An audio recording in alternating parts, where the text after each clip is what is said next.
Pembacaan Alkitab untuk 11 Februari dari Perjanjian Lama, Keluaran 4 hingga Keluaran 6. Lalu saud Musa, "Bagaimana jika mereka tidak percaya kepadaku dan tidak mendengarkan perkataanku, melain berkata, Tuhan tidak menampakkan diri kepadamu?" Tuhan berfirman kepadanya, "Apakah yang di tanganmu itu?" Jawab Musa, "Tongkat." Firman Tuhan, "Lemparkanlah itu ke tanah." Dan ketika dilemparkannya ke tanah, maka tongkat itu menjadi ular, sehingga Musa lari meninggalkannya. Tetapi firman Tuhan kepada Musa, "Ulurkanlah tanganmu dan peganglah ekornya." Musa mengulurkan tangannya, ditangkapnya ular itu, lalu menjadi tongkat di tangannya, supaya mereka percaya bahwa Tuhan, Allah nenek moyang mereka, Allah Abraham, Allah Ishak, dan Allah Yakub, telah menampakkan diri kepadamu. Lagi firman Tuhan kepadanya, "Masukkanlah tanganmu ke dalam bajumu." Dimasukkannya tangannya ke dalam bajunya, dan setelah ditariknya keluar, maka tangannya kena kusta, putih seperti salju. Sesudah itu firman-Nya, "Masukkanlah tanganmu kembali ke dalam bajumu." Musa memasukkan tangannya kembali ke dalam bajunya, dan setelah ditariknya keluar, maka tangan itu pulih kembali seperti seluruh badannya. "Jika mereka tidak percaya kepadamu dan tidak mengindahkan tanda mujizat yang pertama, maka mereka akan percaya kepada tanda mujizat yang kedua. Dan jika mereka tidak juga percaya kepada kedua tanda mujizat ini dan tidak mendengarkan perkataanmu, maka engkau harus mengambil air dari sungai Nil dan harus kau curahkan di tanah yang kering. Lalu air yang kau ambil itu akan menjadi darah di tanah yang kering itu." Lalu kata Musa kepada Tuhan, Tuhan, aku ini tidak pandai bicara. Dahulu pun tidak, dan sejak engkau berfirman kepada hamba-Mu pun tidak, sebab aku berat mulut dan berat lidah." Tetapi Tuhan berfirman kepadanya, "Siapakah yang membuat lidah manusia? Siapakah yang membuat orang bisu atau tuli? Membuat orang melihat atau buta? Bukankah aku, yakni Tuhan? Oleh sebab itu pergilah, aku akan menyertai lidahmu dan mengajar engkau apa yang harus kau katakan." Tetapi Musa berkata, "Tuhan, utuslah kiranya siapa saja yang patut kau utus." Maka bangkitlah murka Tuhan terhadap Musa dan berfirman, "Bukankah di situ Harun orang Lewi itu kakakmu? Aku tahu bahwa ia pandai bicara. Lagi pula ia telah berangkat menjumpai engkau, dan apabila ia melihat engkau, ia akan bersuka cita dalam hatinya. Maka engkau harus berbicara kepadanya dan menaruh perkataan itu ke dalam mulutnya. Aku akan menyertai lidahmu dan lidahnya dan mengajarkan kepadamu apa yang harus kamu lakukan. Ia harus berbicara bagimu kepada bangsa itu. Dengan demikian ia akan menjadi penyambung lidahmu dan engkau akan menjadi seperti Allah baginya. Dan bawalah tongkat ini di tanganmu yang harus kau pakai untuk membuat tanda-tanda mujizat." Lalu Musa kembali kepada mertuanya Yitro serta berkata kepadanya, "Izinkanlah kiranya aku kembali kepada saudara-saudaraku yang ada di Mesir untuk melihat apakah mereka masih hidup." Yitro berkata kepada Musa, "Pergilah dengan selamat. Adapun Tuhan sudah berfirman kepada Musa di Midian, kembalilah ke Mesir sebab semua orang yang ingin mencabut nyawamu telah mati." Kemudian Musa mengajak istri dan anak-anaknya lelaki, lalu menaikkan mereka ke atas keledai, dan ia kembali ke tanah Mesir, dan tongkat Allah itu dipegangnya di tangannya. Firman Tuhan kepada Musa, "Pada waktu engkau hendak kembali ini ke Mesir, ingatlah supaya segala mujizat yang telah kuserahkan ke dalam tanganmu kau perbuat di depan Fir'aun. Tetapi aku akan mengeraskan hatinya sehingga ia tidak membiarkan bangsa itu pergi. Maka engkau harus berkata kepada Fir'aun, beginilah firman Tuhan, Israel ialah anakku, anakku yang sulung.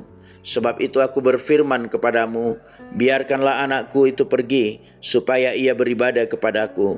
Tetapi jika engkau menolak membiarkannya pergi, maka aku akan membunuh anakmu yang sulung."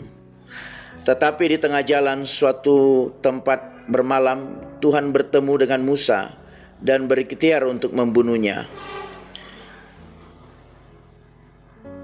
Lalu Zipora mengambil pisau batu, dipotongnya kulit katan anaknya, kemudian disentuhnya dengan kulit itu kaki Musa sambil berkata, "Sesungguhnya engkau pengantin darah bagiku." Lalu Tuhan membiarkan Musa pengantin darah, kata Zipora waktu itu, karena mengingat sunat itu. Berfirmanlah Tuhan kepada Harun, "Pergilah ke padang gurun menjumpai Musa." Ia pergi dan bertemu dengan dia di gunung Allah, lalu menciumnya. Kemudian Musa memberitahukan kepada Harun segala firman Tuhan yang disuruhkannya kepadanya untuk disampaikan dan segala tanda mujizat yang diperintahkannya kepadanya untuk dibuat. Lalu pergilah Musa beserta Harun dan mereka mengumpulkan semua tua-tua Israel. Harun mengucapkan segala firman yang telah diucapkan Tuhan kepada Musa, serta membuat di depan bangsa itu tanda-tanda mujizat itu. Lalu percayalah bangsa itu, dan ketika mereka mendengar bahwa Tuhan telah mengindahkan orang Israel dan telah melihat kesengsaraan mereka, maka berlututlah mereka dan sujud menyembah. Musa menghadap Fir'aun, namun bangsa Israel makin ditindas. Kemudian Musa dan Harun pergi menghadap Fir'aun, lalu berkata kepadanya, "Beginilah firman Tuhan, Allah Israel, biarkanlah umatku pergi untuk mengadakan perayaan bagiku di padang gurun." Tetapi Fir'aun berkata, "Siapakah Tuhan itu yang harus kudengarkan firman-Nya untuk membiarkan orang Israel pergi? Tidak kenal aku Tuhan itu, dan tidak juga aku akan membiarkan orang Israel pergi." Lalu kata mereka, "Allah orang Ibrani telah menemui kami.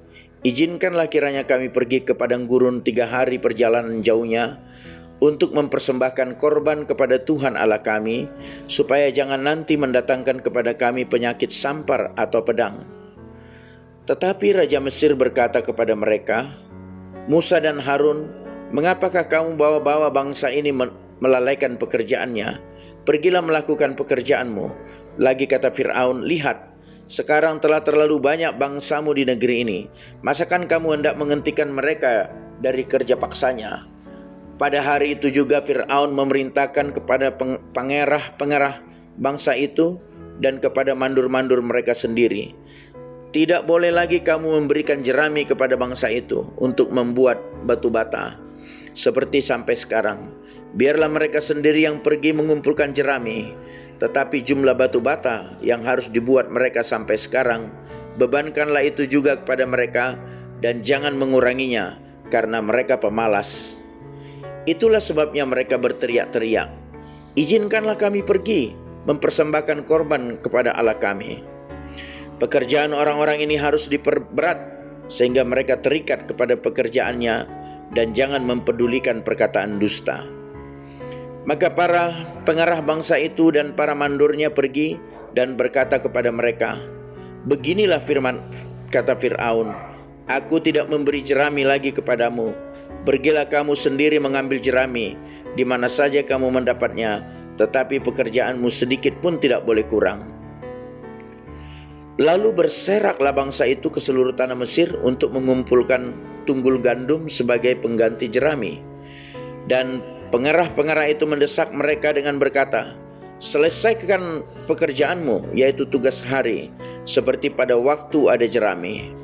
Lalu pengerah-pengerah Firaun memukul mandur Israel yang mereka angkat sambil bertanya, "Mengapakah kamu pada hari ini tidak menyelesaikan jumlah batu bata yang harus kamu buat seperti kemarin?" Sesudah itu pergilah para mandur Israel kepada Fir'aun dan mengadukan halnya kepadanya. "Mengapakah Tuanku berlaku seperti itu terhadap hamba-hambamu ini? Jerami tidak diberikan lagi kepada hamba-hambamu ini.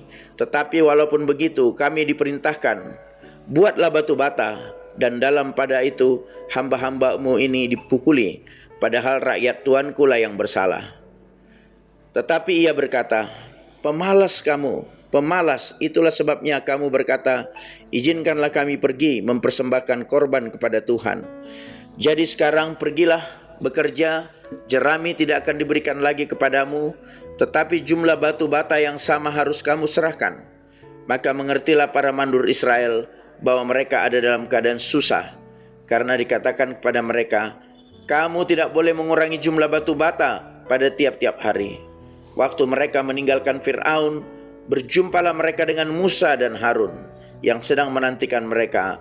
Lalu mereka berkata kepada keduanya, kiranya Tuhan memperhatikan perbuatanmu dan menghukumkan kamu, karena kamu telah membusukkan nama kami kepada Fir'aun dan hamba-hambanya, dan dengan demikian kamu telah memberikan pisau kepada mereka untuk membunuh kami. Lalu Musa kembali menghadap Tuhan, katanya, Tuhan, mengapakah kau perlukan umat ini begitu bengis? Kau perlakukan umat ini begitu bengis. Mengapa pula aku yang kau utus? Sebab sejak aku pergi menghadap Fir'aun untuk berbicara atas namamu, dengan jahat diperlakukannya umat ini, dan engkau tidak melepaskan umatmu sama sekali. Tetapi Tuhan berfirman kepada Musa, sekarang engkau akan melihat apa yang akan kulakukan kepada Fir'aun, sebab dipaksa oleh tangan yang kuat, ia akan membiarkan mereka pergi. Yang dipaksa oleh tangan yang kuat, ia akan mengusir mereka dari negerinya. Keluaran 6, pengutusan Musa. Selanjutnya berfirmanlah Allah kepada Musa, akulah Tuhan, aku telah menampakkan diri kepada Abraham, Ishak dan Yakub sebagai Allah yang Maha Kuasa. Tetapi dengan namaku, Tuhan, aku belum menyatakan diri. Bukan saja aku telah mengadakan perjanjianku dengan mereka untuk memberikan kepada mereka tanah Kanaan, tempat mereka tinggal sebagai orang asing, tetapi aku sudah mendengar juga orang-orang Israel yang telah diperbudak oleh orang Mesir, dan aku ingat kepada perjanjianku.